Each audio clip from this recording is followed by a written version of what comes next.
OK! Oh! On recommence? On continue? Oui, on recommence. On continue. Non, on remet ça. Je vois que t'es revenu aux notes. Comment ça? Ah t'en avais non, pas mais après José? Là, t'en as? Ouais, mais c'est parce que j'en avais prise, José.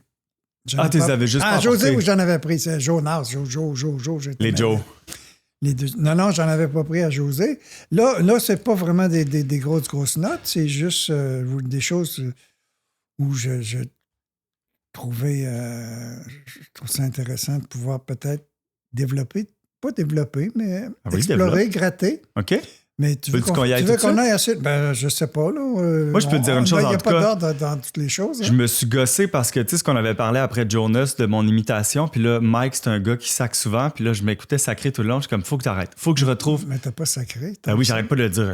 Tu sais, des... On n'entend pas ça. Ben bravo, mon Dieu, j'aurais pensé que c'était tes oreilles qui auraient frisé en premier, là, pour vrai. Pas du tout. J'ai pas trouvé ça. Mais j'ai encore... Ouais, moi, ben, tu sais, on se gosse toujours, tu sais, quand on se réécoute nous-mêmes, là. Puis, c'est ça. Ça m'a fait rire parce que je me suis dit, bon, le Jonas, je parle à moitié en anglais.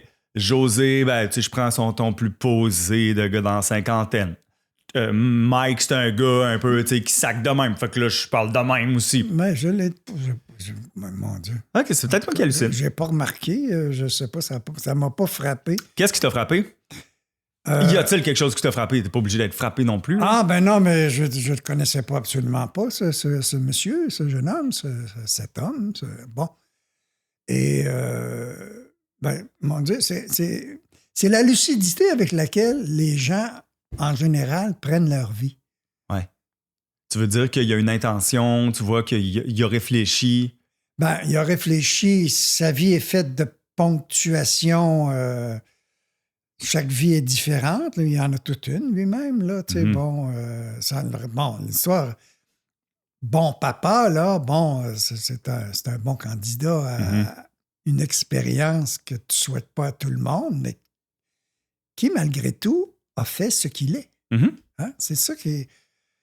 Bon, si son père avait été tendre et gentil, aurait-il été le même homme? Hein? C'est une question qu'on peut se poser. J'ose croire que oui, pareil, tu sais, parce que il dit quand même que son père était drôle. Donc, tu sais, il y a des traits de personnalité qu'il a pris. Oui, mais je t'interromps par rapport... Le drôle, ça prend du temps avant qu'il arrive. Ouais. Ah oui, parce qu'il n'était pas drôle, son père, au quotidien avec lui. C'est ça que j'entendais dans l'histoire. Fait que c'est pas le gros de leur relation ensemble. C'est pas de dire mon père était un clown, puis il m'a donné envie d'être clown comme lui.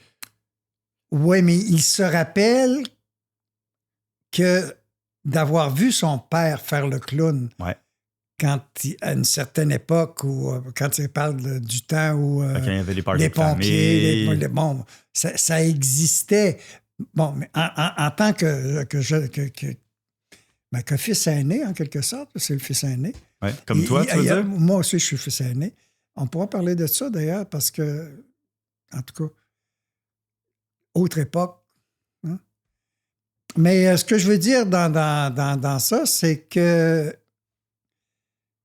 la barre des choses, il ne se souvient pas de son père comme un homme drôle, alors que c'est possiblement ça qu'il a fait. Et son père qui, en plus, ne veut rien savoir qu'il fasse de l'humour. Une carrière humoristique. Bon, je dirais... C'est pour dire qu'on peut avoir... On a deux personnalités. Des fois, son père avait nettement... C'est un soldat, puis... qui savait comment profiter de sa profession de soldat, d'ailleurs, parce qu'il s'est promené sur la tête. Tu sais, je veux dire, il y avait un... Ouais. Mais t'as pas un bug? C'était pas on dirait que la vie de famille arrive par accident. On dirait, tu sais, on connaît pas les histoires d'amour de ses parents. On connaît pas ça. Donc, comment se fait-il qu'ils sont ensemble et qu'il y a quelque chose, il y a un fond amour quelque part. Pour avoir 4 enfants, on le souhaite. En même temps, là, je te rappelle, puis tu sais, moi, je marche beaucoup sur des œufs par rapport à ça. Tu sais, notre but, c'est pas d'analyser leur vie parce que, par respect pour les invités, je veux pas que ça soit une analyse de ça qu'on fasse. C'est pas une analyse du tout. C'est beau, je veux juste te le rappeler. Mais c'est un regard... oui, bien sûr. Là, c'est lui qui s'est exposé. Il a accepté de s'exposer. Ouais. Et puis très généreusement, d'ailleurs. Oui. Puis je trouve c'est fascinant C'est rien qu'exprimer que c'est fascinant, la vie et les histoires des gens. C'est absolument... Bon, là, c'est un rapport précis que toi, tu as mis en marche, qui est l'aspect bon papa, relation père-fils pour des fils de ton âge. Ben oui, mais non. En général. Ben, en oui. général. Dans une tranche d'âge. Moi, je dis toujours un 30-60. Bon, mais 30-60, c'est vaste. Hein? Oui. C'est des 30 années. Non, mais il y a des jeunes papas qui m'intéressent. Il y a du monde de qui j'attends des nouvelles pour faire des entrevues qui sont plus vieux parce que c'est autant d'histoires, là. Bien sûr. Mais en tout cas, j'ai beaucoup aimé écouter ça. Je veux dire, vraiment, c'est de plus en plus intéressant, à mon avis. Bon. Ben... Mais là, des notes que j'ai prises, j'en ai pris. Bon, j'ai pris des notes, par exemple, où c'est toi qui appelles. Puis je comprends ce que tu veux dire dans ça, c'est que tu as un enfant d'abord, mais tu connais pas l'expérience d'avoir un enfant. Ouais. La première fois. La naïveté. La deuxième, tu sais. Ouais. Donc, c'est l'exemple que tu donnes en spéléologie, où tu arrives devant un tunnel un tunnel rempli d'eau. Mais tu l'as déjà fait. Donc, tu te demandes si tu vas avoir assez de souffle pour te rendre au bout du tunnel. Ben, on parlait de la petite enfance. Moi, je pense que c'est la petite enfance. Oui, la première fois, tu ne sais pas la longueur du tunnel. La deuxième fois, tu connais la longueur du tunnel, mais tu n'es quand même pas sûr d'avoir assez de souffle. En tout cas, tu te dis, je le sais que rendu de l'autre bord, je vais commencer à tâter pour trouver la lumière. Tu sais. C'est ça. Mais alors, moi, ma question, c'est que je voulais te poser par rapport à ça. La deuxième fois, étant donné que tu le sais, est-ce que tu aurais une idée de ce que pourrait être une bouteille d'oxygène que tu transportes parce que tu sais que ton tunnel... Je comprends. C'est quel outil qu'est-ce qui va faire que tu as plus de souffle pour le passer puisque tu y es déjà passé par expérience? Ouais. Non, c'est juste ça. C'est une bonne question. Nous, les deux, tu sais, Romane et Albert étaient tellement rapprochés qu'on n'était pas rendus à la fin du tunnel de Romane. Je veux dire, on était rendus... Elle avait 16 mois qu'Albert est arrivé, fait que là, c'était comme tu découvrais un deuxième tunnel. T'avais pas le temps d'aller au magasin acheter une bouteille d'air. Non, c'est ça. Bon, mais c'est peut-être pour ça aussi, parce que j'ai trouvé quand il a dit « ça dure 3-4 ans », je suis comme « Ah, mais les miens, ils sont plus vieux », puis j'imagine que c'est l'effet combiné des deux ensemble, tu sais, qui fait qu'on tarde plus à sentir qu'on est au bout. Quoique, au moment où on se parle, tu sais, on est vraiment là-dedans. Moi, je veux quand même... Vas-y, excuse. Finis tes points, puis après ça, j'irai avec les miens. Mais c'est une bonne question, j'aime ça, l'histoire de bouteille. C'est qu'à un moment donné, aussi, c'est que il y a un comportement que les pères, les mères aussi peuvent avoir, c'est que les enfants sont trop, on dirait. Ils sont de trop dans ta vie. Comment ça se fait que c'est là, ça? En fait... Comprends-tu que... Je pense que le problème, c'est pas pourquoi ils sont là, c'est qu'ils sont toujours là. Et toujours au top de ta pyramide.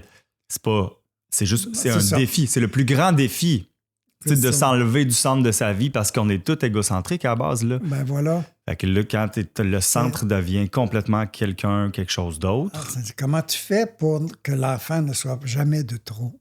C'est là, ça m'a frappé. Parce que pour son père, lui, mais je veux dire, c'est toujours à la lumière des propos de quelqu'un. Là, c'est que...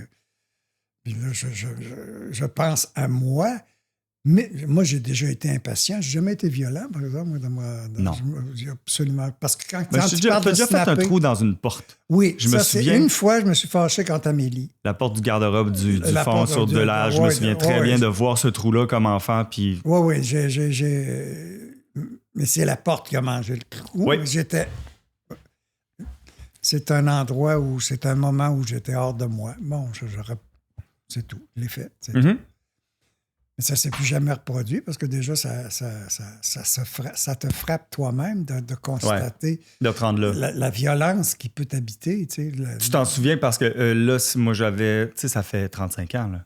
C'est dont tu nous parles, minimum. Amélie devait avoir... Elle était dans l'adolescence, je dirais, là.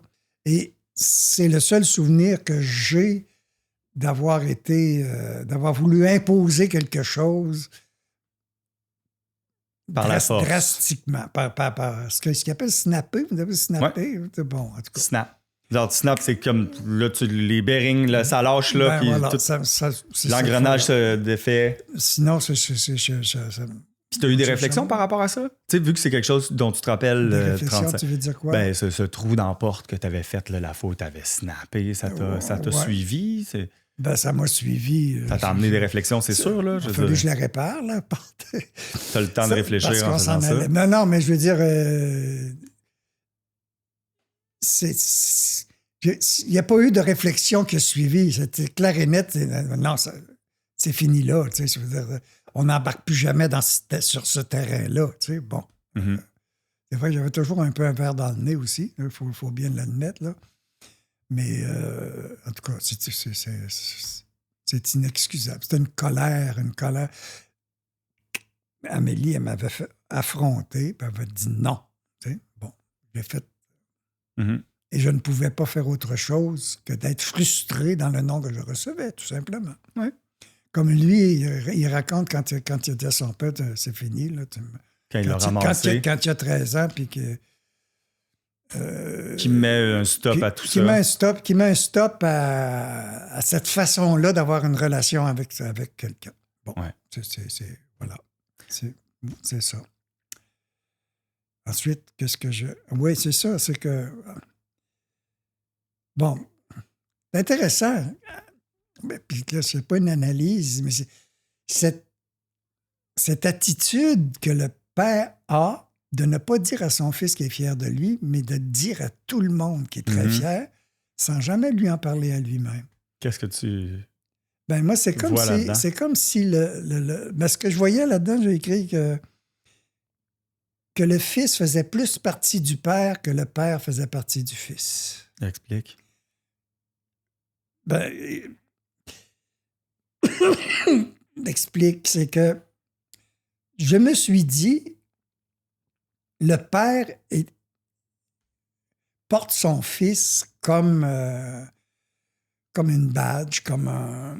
la gloire du fils retombe sur le père et il est content, mais bon, c'est ça que ça me dit. Ça me dit, lui, il aurait aimé ça, savoir ça. Ben oui, parce que ben oui. C'est un classique, là. Je veux dire, t'as beau avoir... Moi, je me reconnais beaucoup là-dedans. Je vais ramener ça à nous. Puis, tu sais, t'as pas été le meilleur, toi non plus, pour dire que t'étais fier. Puis, je suis capable d'analyser que t'as sûrement pas souvent entendu ça. Je sais pas, est-ce que ton père t'a exprimé sa fierté? Mon père ne m'a jamais exprimé sa fierté. C'est ma mère qui m'exprimait la fierté de mon père. Un peu comme Mike, que ça se faisait par donc une tierce personne. Oui. Ben, c'est ça, parce que moi, disons que elle me disait toujours, maman, puis elle me l'a répété souvent, tu sais, je veux dire, quand t'es né, quand t'es né, ton père disait à tout le monde, moi, tout est à vendre, vous pouvez, même ma femme à la rigueur, mais touchez pas à mon fils, lui, il est pas à vendre. Mon Dieu.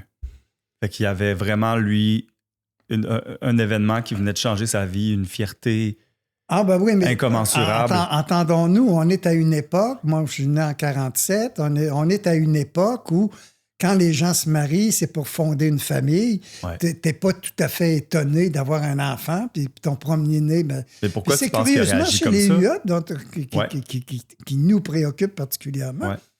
Ouais. Je faisais le tour de mes oncles, de mes cousins.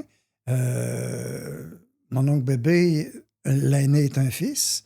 Mon oncle Lionel, l'aîné est un fils. Mon oncle Roland, l'aîné est un fils. Mon oncle, même ma tante Irène, l'une des sœurs, l'aîné est un fils. Ma tante Benoît, l'aîné est un fils. C'est une famille royale. C'est une famille où c'est que des fils qui sont les aînés.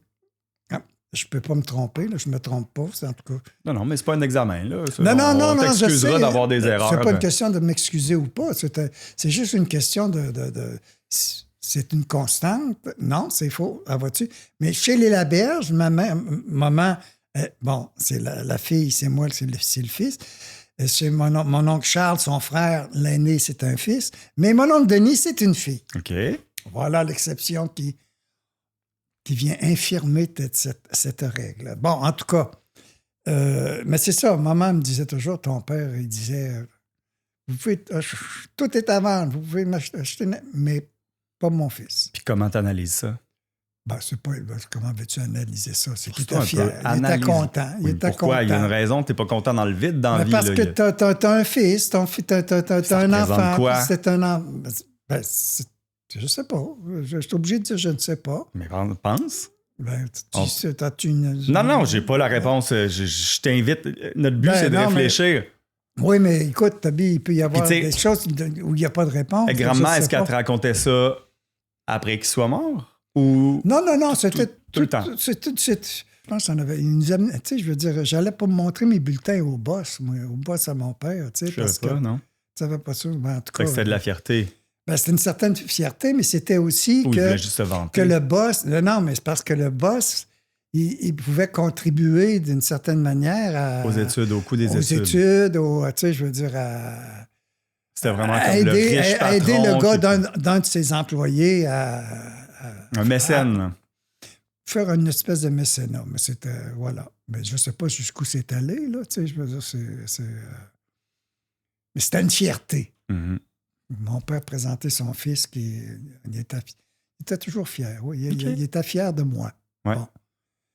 Mais ça m'étonne quand même parce que, puis là encore, je veux pas que c'est un affrontement, mais j'ai pas l'impression que t'as beaucoup imité ça. Pourtant, c'est parce que tu ne sais pas, mais tu es un peu comme le père. Je suis un petit peu, il y a un petit côté chez moi du père de Mike. Mais pourquoi? Ben pourquoi? Parce que moi, je veux dire, à un moment donné, rappelle-toi, là, une fois même, quand tu étais venu au vieux couvent où tu étais dans une période très visible, là, Mhm. parce que à ce moment-là, tu travaillais, je crois, avec le Salut Bonjour Ouais. à Québec. entre Salut Bonjour autres. Week-end, Salut Bonjour à Week-end. Donc, non, je veux dire, je vais répéter ce que je disais tantôt. Ta réputation, moi, j'étais content de ça, de voir. Puis une fois, il y a je reviens sur la soirée du vieux couvent. Il y a une dame qui arrive. Ah, vous, je vous vois, je vous connais. Puis tu t'étais esquivé parce que tu étais un peu là, tanné, des gens qui te reconnaissent pour te.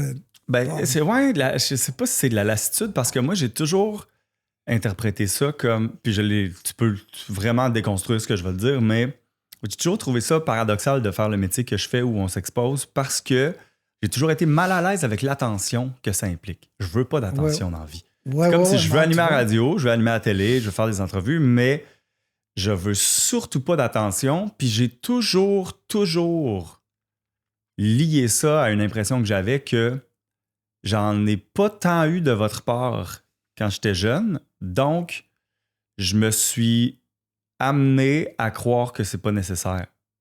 C'est bizarre, hein, parce que les souvenirs, moi, je me rappelle très bien, mais c'est un souvenir précis de t'avoir entendu que toi, dans la vie, tu voulais être reconnu. Ouais.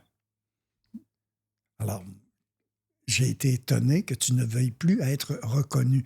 Mais il y a reconnaissance, entendons-nous, et être reconnu, c'est lui, tu sais. Ouais. Ça, je comprends ça, là. Mais ça m'a étonné. Parce que si tu te rappelles bien au 60e de tes grands-parents, quand on était allé au chalet d'Yves et Hélène. Oui, non, mais je me souviens. Mais ça, c'est juste des faits. Tu sais, c'est comme ben, se faire reconnaître, c'est pas ce qui est intéressant. Je trouve que c'est tu sais, là, tu me parles que j'ai dit que je voulais être connu. Là, tu me dis que je suis plus à l'aise. Mais ça ne dit rien sur notre relation. Et toi, ta reconnaissance directe en tant que père. Oui, là, je Parce comprends. que- C'est que toi, tu n'as pas ça. Mais c'est que, je répète que ça me frappait dans le récit de Mike qui dit que son père parle tellement de lui sans lui en parler. Exact. Bon.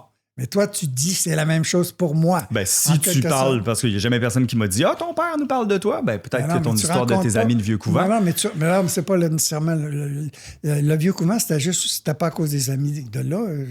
Non, c'était la circonstance. Il y avait une fête. Je comprends. Bon. Mais tu sais, moi, j'ai toujours trouvé ça drôle, mettons, parce que tu sais, j'ai toujours eu dans ma vie des filles dont les parents étaient extrêmement fiers et démonstratifs. Tu sais, partage sur Facebook. Oui, voici oui. le reportage. Voici son animation à télé. Tu sais, j'ai toujours été avec des filles qui étaient dans le milieu aussi, tu sais, que ce soit Fanny dans le temps, Val après, que ce soit maintenant Natacha, tu sais, je sens beaucoup d'enthousiasme. Puis moi, je sais que vous pouvez pas dire précisément la fréquence d'une radio où j'ai animé.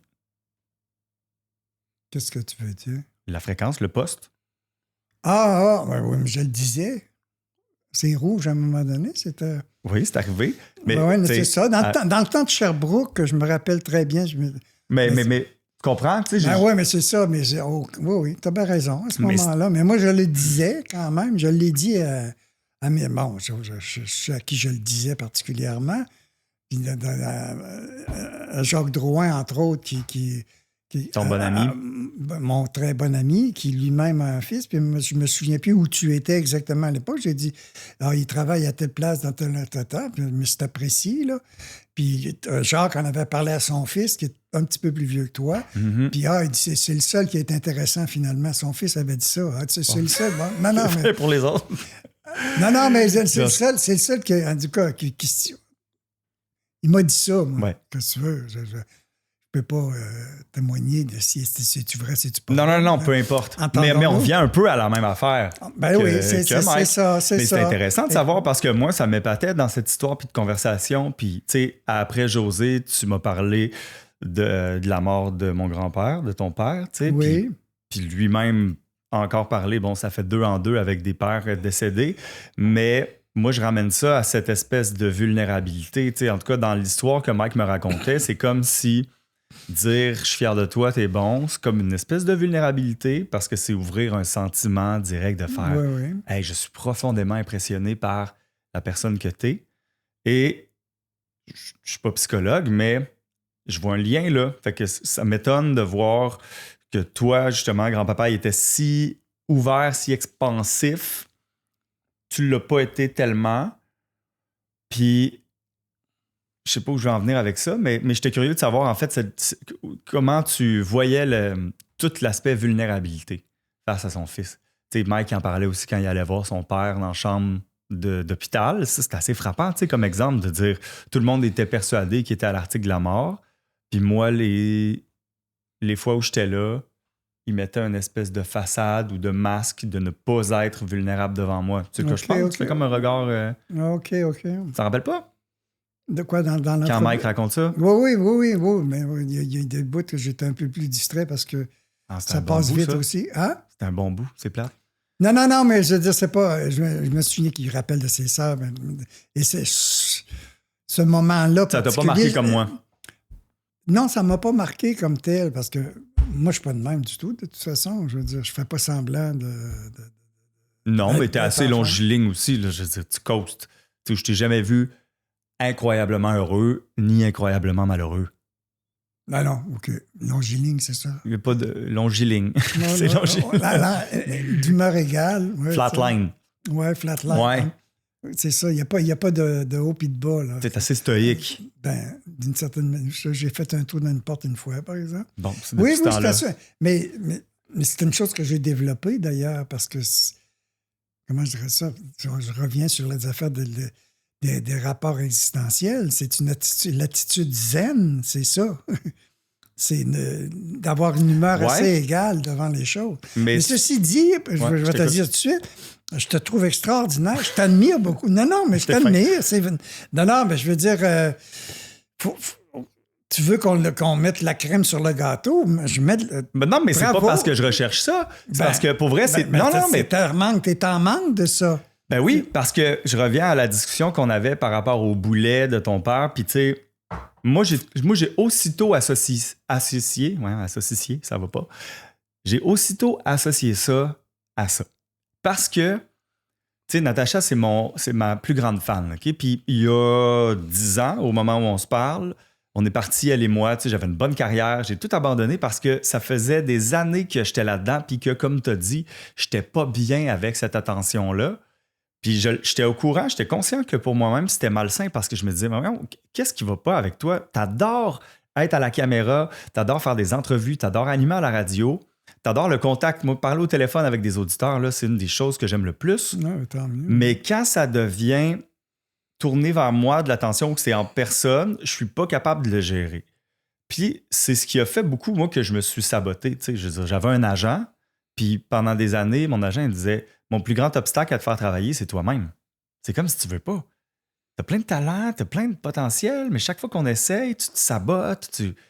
Puis se saboter, je veux dire, Christy, là, tous les psys qui voient des gens, il y a un sabotage quelque part. Là. Tu sais, je pense que ça revient vite pour plusieurs. Pourquoi je me sabote là-dedans? Moi, c'était pour ma carrière. Pourquoi je me sabote dans ma carrière? Pourquoi on me dit que je suis bon? Pourquoi on m'engage?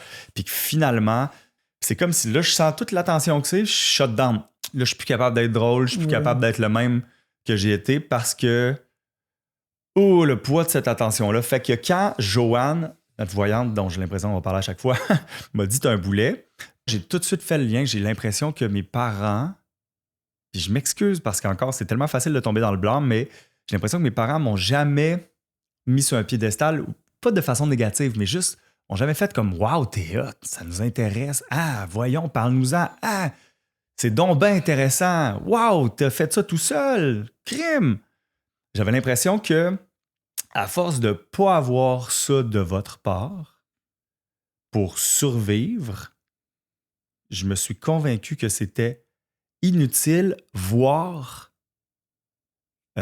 dangereux. Moi, je te parle à cœur ouvert. Tu comprends? Non, je comprends très bien, mais je veux dire, ça ne veut pas dire que moi, je comprends que tu me parles à cœur ouvert, mais que je comprends mais toi, tu comprends bien pas le ce que c'est. propos. Non, mais c'est pas ça. Mais je pense, par exemple, à un endroit où j'étais content parce que... mais tu sais, c'est comme si, je veux dire, faut-il que et cet endroit-là, je vais parler de Fardoche. Quand je travaillais dans un camp. Quand tu travaillais, où Bernard, les gens étaient étonnés de voir à quel point... Bernard, c'est l'oncle de ma mère qui m'a engagé qui était au camp gérant, propriétaire de ce camp. Du lac Sept-Îles. Du lac Sept-Îles. Où j'étais fardoche. Où tu étais fardoche. T'as commencé à 15 ans, même ils n'en prenaient pas. Ouais. Tu n'as pas été payé cette année-là. Il m'a donné 100$ à la fin de l'été. Puis toi, tu m'as encouragé, par exemple. Ben oui. Tu m'as encouragé, tu m'as fait un chèque de 100$ par semaine. Ben oui, oui, c'est ça, vois-tu? Et de voir à quel point les enfants t'aimaient, tu avais le tour de ça. J'avais du fun en fou. Ben oui, ben voilà. Mais il me semble pas... Mais m'as-tu déjà mis la main sur l'épaule en faisant comme « c'est donc ben hot ». Ben, coudonc, tu sais, franchement. Mais pas, c'est niaiseux. Non, mais ben non, puis c'est vrai que tu m'as fait un chèque pour m'encourager, puis c'était, je le voyais, mais la verbalisation, puis tu sais, je m'efforce tellement de le faire justement avec les enfants, puis même là, c'est rendu compliqué d'être parent, là, fait que là, il faut pas que tu te dises t'es bon, il faut que tu te dises je vois comment t'as mis de l'énergie là-dedans, puis non, mais c'est important, ça m'intéresse quand même de connaître ces petits détails-là, mais c'est ça, c'est pour ça que je te dis, je t'accuse pas, mais je te dis avec quoi, je te dis comment j'interprète le mot boulet. Qui est à la base de ce projet-là. T'sais. C'est comme si j'en suis venu à craindre la reconnaissance. Ah bon? C'est pour dire, par exemple. Ben oui. Ben voilà, c'est le résultat d'une absence de geste de ma part. D'une absence perçue. Une absence. De la perception. La perception. Alors que j'ai pas l'impression d'avoir été absolument très présent, mais absolument pas absent non plus. Tu sais, je veux dire. Mm-hmm. Mais qu'est-ce que.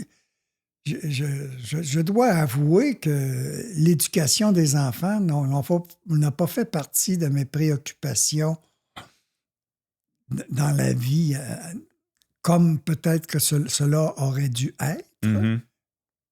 Mais là, on en est là. Puis tu vois, un boulet qui t'a poussé à faire ce que tu es en train de faire. Comme José a dit, mais c'est drôle parce que, tu sais, on est rendu à 3 épisodes.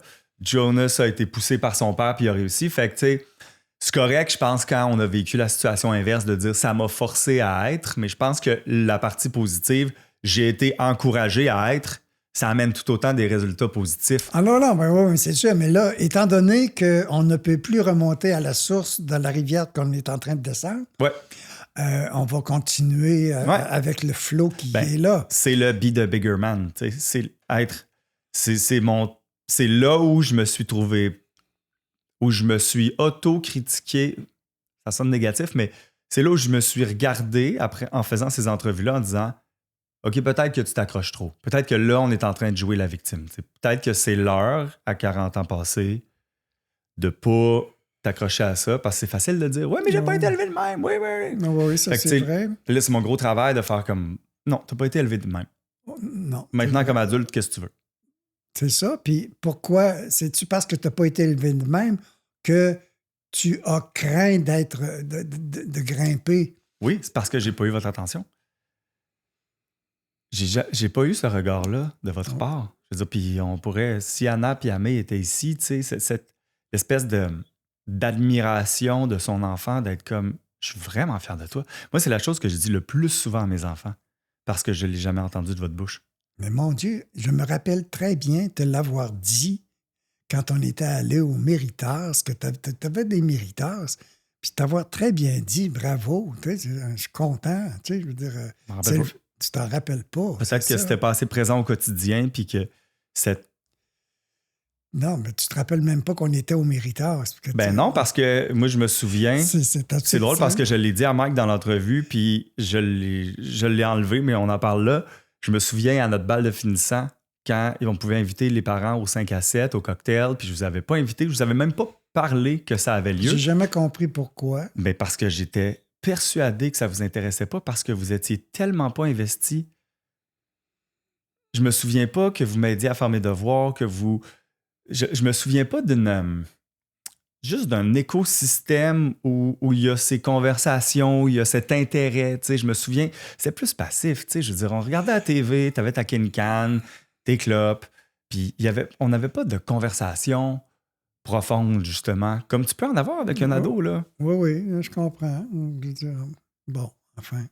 Tu sais, d'accompagnement. C'est moi qui moi qui ai acheté mon premier déo, tu sais, j'ai comme l'impression que toutes ces étapes-là, si je les initiais pas, fait que ça reviendrait pas. Fait que ça m'a vraiment donné l'impression que, ben, ils veulent pas être là. Ils ont aucun intérêt à être là parce que j'ai pas suivi cette relation quotidienne profonde avec eux. Ouais, on n'a pas été là non plus. Mais j'étais allé t'acheter ta chemise. Et ta cravate. On est allés ensemble acheter chemise et cravate. Oui. Mais c'est pour ça que je te dis. Je la choisir telle que tu voulais. Moi, ça me faisait tellement plaisir de faire ça avec toi. Bon. Ben, non, puis je m'en souviens très bien.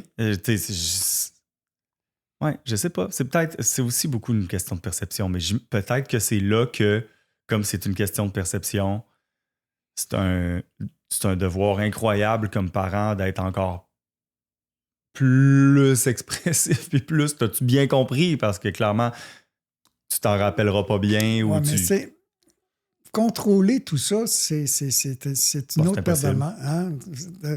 Ça se rend il fou. Y a quelques... Comme je dois répéter puis me constater, c'est qu'on ne peut pas revenir en arrière là-dessus. Oui.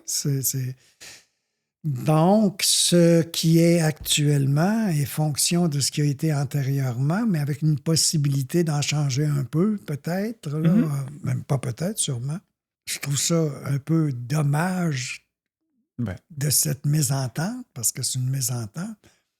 Mais moi, j'en ai pas souffert comme tel. C'est ça. C'est toi, tu présentes ça comme tu en as souffert. Là, quand tu dis j'en ai pas souffert, tu parles de toi comme père ou comme fils? Alors, comme père. Ouais. Comme père. Mais je t'avoue que pour moi, tu étais un mystère d'une certaine... Parce que tu avais des amis, tu avais développé un monde, j'ose presque dire, parallèle de relations avec des gens où tu étais souvent... Ça t'a pas marqué outre mesure? Ben, ça m'a pas marqué... Ou tu... Ça pouvait pas me marquer, parce que... Ben justement, tu trouves pas que c'est une preuve que t'étais moins là mentalement? Ben non, mais je ne conteste présence. pas la chose. Je ne conteste pas la chose. Mais j'ai été là aussi. Tu sais, c'est ça. J'ai été là, mais... Plus physiquement que mentalement.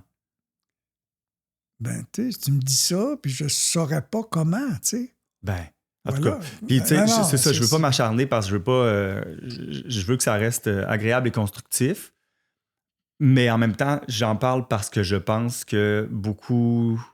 Je pense que c'est quelque chose dont les pères qui pourraient nous regarder, nous écouter, doivent faire attention. Puis ça revient justement quand je parlais à Mike, est-ce que ton père qui revient de guerre est là? Puis il y a une différence entre un corps physique qui est dans une pièce, puis un parent qui est présent. Parce que, tu sais, la présence physique, ben oui, t'es là, t'es assis sur le divan, mais est-ce que t'es là? Est-ce que t'es activement avec ton enfant? Est-ce que t'es activement dans ce qu'il fait, dans ce qu'il est même? Je pense que ça, c'est un step de plus. Oui, ça, je veux bien croire, mais il ne faut pas aller trop loin là-dedans non plus. Bon, là, il faut que je sois présent, mon enfant. Je ne dire que... Non, c'est la disponibilité. Non, mais il faut qu'il y ait un certain élan sans réfléchir ni réflexion, que ce soit spontané, que ce soit... Donc, que ce soit ta priorité. Mais si tu sais, Françoise Chou, tu te rappelles de Françoise Chou? Une ancienne, une amie de la famille. Une amie de la famille. Donc, à un moment donné, elle me disait, Daniel, on dirait que tu avalais un balai.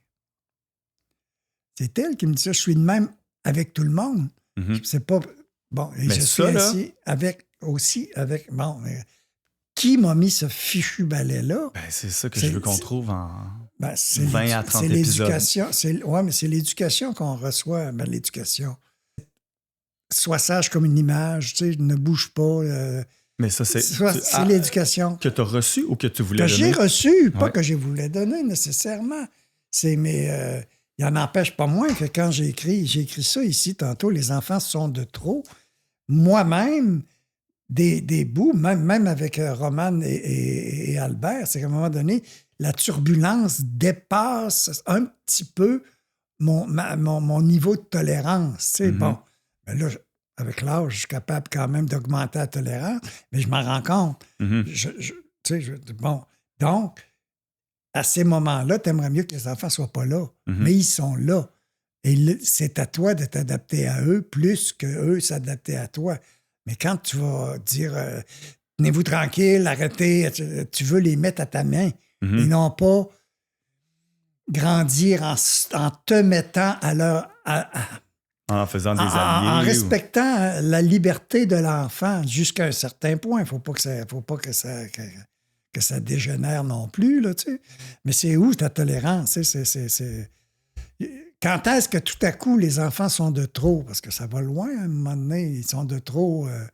Je veux dire, ils sont de trop parce que ça coûte cher. Ils sont, tu sais, je veux dire... Et puis mettre de ton temps. Tu voulais finir ta série, puis ils s'en donnent pas ce soir. Non, là, t'es dans la piscine, puis t'es dans le creux, il n'y a rien que du creux. Ouais. Fait que... Tu nages en tabarouette pour pas te noyer. Fais ça parce que, en plus de ta tête, t'as leur tête à sortir hors de l'eau. Ouais. Donc, je m'en rends compte, je m'en suis rendu compte. Ça fait partie, d'ailleurs. Le fait que, au mois d'août dernier, quand vous avez fait l'acquisition de l'endroit ici... Ah, il y a donc un an et demi. Ben, ça fait... Un an et demi au moment où on se parle. Ça fait un an et demi déjà. Non, mais tout ce qui tournait autour par rapport au logement... On cherchait un locataire, on se demandait qui allait venir ici. C'est ça, puis là, on vous a proposé, on va venir à Montréal. L'idée, moi, je me rappelle d'avoir consenti intérieurement. Pour moi, c'était une grosse affaire. Là. On quitte Québec, malgré le logement qu'on avait, en plein milieu, et on s'en va à Montréal. Qu'est-ce qui me poussait fondamentalement à ça? Je ne sais pas. Ce qu'on est en train de là, faire. Tu vois, on aboutit à ça. Ben, puis ça ne s'est pas arrivé autrement. Alors que moi, je suis assez... Bon, ta mère, elle a déménagé toute sa vie. Ouais. Et je l'ai suivie souvent parce que c'est surtout elle qui... Parce que moi, j'en suis un sédentaire en mouvement. C'est ça, on est paradoxal dans la famille, je te reconnais bien. C'est ça. Tu veux dire, à la rigueur, mais en tout cas... Non, mais cet appart-là, il était à 5 minutes de marche d'où t'es né, là? L'appart où vous habitiez à Québec avant de... Non, il était à 5 minutes de marche. D'où j'ai été élevé à partir de l'âge de 4 ans, 3 ans. Quand même, là. Moi, chaque fois que je passe là, c'est les souvenirs qui reviennent. C'était 9 familles, 22 enfants. C'est une autre affaire. Vois-tu, c'est ça ma petite enfance jusqu'à l'âge de 13 ans. C'est une gang d'enfants dans le cours du bloc avec 9 mamans, 9 papas. Il y a toujours quelqu'un pour s'occuper de Il y a vous, mais toujours la quelqu'un. liberté là-dedans. Il y a toujours quelqu'un, c'est une vie de... En plus, on est à Villeneuve, il y a une vie paroissiale importante. Il y a une madame qui est dans les Jeanne d'Arc, là, elle prépare des pièces de théâtre parce que les ligues de tempérance à l'époque pour empêcher les... Parce que les papas vont à la taverne, puis ils rentrent, puis ils dépensent le salaire, puis la maman sort les bars. En tout cas. On va parler des tavernes dans le prochain épisode. Parfait. Alors, voilà, il y a tout... Mon enfance, c'était une gang d'enfants ensemble de différents âges, tu sais, je veux dire, qui se passent tout seuls. Tu sais, les parents, ils ouvrent toutes les portes en même temps à 7 heures du soir. Le chapelet, les enfants! Puis tous les enfants, on rentre. Bon, la première TV chez Madame Hens, qui était juste notre voisine, tu sais, veut dire, on est 14 petits-enfants avec toutes des chaises d'enfants devant la TV à regarder la boîte à surprise. Tu sais, bon, c'est une vie quasiment de commune, vois-tu? Oui, on est beaucoup plus proche de ça prend un village pour élever les enfants parce que les enfants s'élèvent tout seuls. On retrouve un peu ça, nous, avec les ruelles, mais version 2025-26. Des amitiés, tu sais, des choses qui se passent dans le... Puis, tous les étés, tout le monde dans la boîte du camion, puis on s'en va à l'île d'Orléans, chez le docteur Pouliot, sur le bord de la plage. J'aimerais ça finir peut-être sur l'idée. Tu viens de mentionner comment c'était l'idée de maman. Tu avais une certaine réticence, résistance. Finalement. Dans les déménagements. Ouais. Mais pour ici, c'est moi qui ai dit à ta mère, on s'en va-tu à Montréal? Elle a dit, j'ose pas te le demander. J'ai dit, là, c'est moi qui le propose. S'ils veulent, vous autres, on s'en va rester en haut de chez eux. Ouais. Puis là, vous avez accepté, parce qu'il y a eu toutes sortes de petites affaires. Et il faut dire que septembre, octobre, novembre 2024 ont été des mois rock'n'roll. Oui. Vous habitiez dans le sous-sol chez nous. On habitait dans le sous-sol chez vous. On faisait les rénaux ici. Je venais faire de la démo. Je travaillais matin, midi, soir. Puis septembre, vous deviez quitter pour le 10 octobre. Ah oui, mais là, c'est ça. On n'embarquera pas là-dedans. Là, le monde va être mêlé. Mais n'importe, il y avait des... En tout cas. Puis... Comme je dis à tout le monde, aimez-vous ça, moi, je dois dire que j'aime beaucoup plus Montréal que j'aurais cru. Bon. Fait que ça, c'est... Et le quartier que j'aime. Okay. Puis vivre avec vous autres, c'est des découvertes à chaque fois. Oui. Non, on est vraiment très heureux de ça, nous aussi. Ça n'aurait pas pu mieux tomber. Tu sais, avoir des inconnus en haut versus pouvoir vivre ça, puis... justement établir une relation qu'on n'aurait pas pu avoir, vous voir développer avec les enfants non plus, tu sais, en se voyant 3-4 fois semaine, 3-4 fois par année, je veux dire, bien plus. Puis voir s'il y a des brèches qu'on peut colmater dans la rivière, des brèches dans une rivière, il faut le faire. Parce qu'on remonte pas la rivière, mais plus bas où elle coule. On est toujours relié à la source de toute manière. Hey, j'aimerais ça qu'à partir de maintenant, là, on est épisode 3, que tu finisses toutes nos rencontres avec une espèce de petite maxime inventée comme ça, ou une leçon de vie. La parole du vieux sage. Ah oui. Parole de barbu. Oui, ben là, ça serait quoi? Ben moi, tu viens de le dire. On vient de le long. Ben oui. Non, mais je veux dire, la rivière, la nature, pas de caprice. Merci, Pa. Ça me fait plaisir, Toby. Bravo! Merci. Je suis fier de toi. Moi aussi, je suis fier de toi. Mais je suis fier que tu t'ouvres quand même parce que je t'ai pas laissé le choix. En fait, je t'ai pas laissé le choix, mais tu sais, on me l'a dit beaucoup. Là, Natacha, la première, me le rappelle. Il y a ton père, là, il est pas obligé de brasser ça, puis de s'exposer, puis de se rendre disponible comme ça. Puis je l'apprécie. Je pense qu'on va être capable de faire quelque chose. Parce que, en tout cas, c'est un aspect de moi que tu devrais... Ah non, moi, je le connais. Moi, il ne me surprend pas. C'est ça. C'est parce que c'est pas comme Mike et son père, que son père est un... Tu découvres pas que ce côté-là, il existe en moi. Non, exact. Je le savais déjà. C'est pour ça que tu étais un candidat idéal. Mm-hmm. Merci. Merci. Je prends un petit moment pour vous dire merci d'avoir écouté ce 3e débriefing entre mon père et moi. C'est des épisodes un peu plus pointus, un peu plus nichés, mais je pense que c'est au cœur de la démarche de tout ce projet-là. N'hésitez pas d'ailleurs si vous avez des commentaires, si ça vous apporte des réflexions. C'est très... on fait des tests. Comment je vous dirais ça? On découvre le chemin en même temps qu'on tape la trail. Mais je remercie mon père de s'ouvrir autant. Je pense que c'est une des meilleures discussions qu'on a eues personnellement. Là, c'est un plan très personnel que je vous dis ça. J'espère que ça vous inspire. N'oubliez pas de vous abonner, que ce soit sur Spotify, Apple Podcast, YouTube, comme toujours, bonpapa.ca. Rendez-vous lundi prochain, le 5 janvier, pour l'épisode avec Jean-Philippe Dion. Puis parlez-en à vos amis. Merci de m'encourager.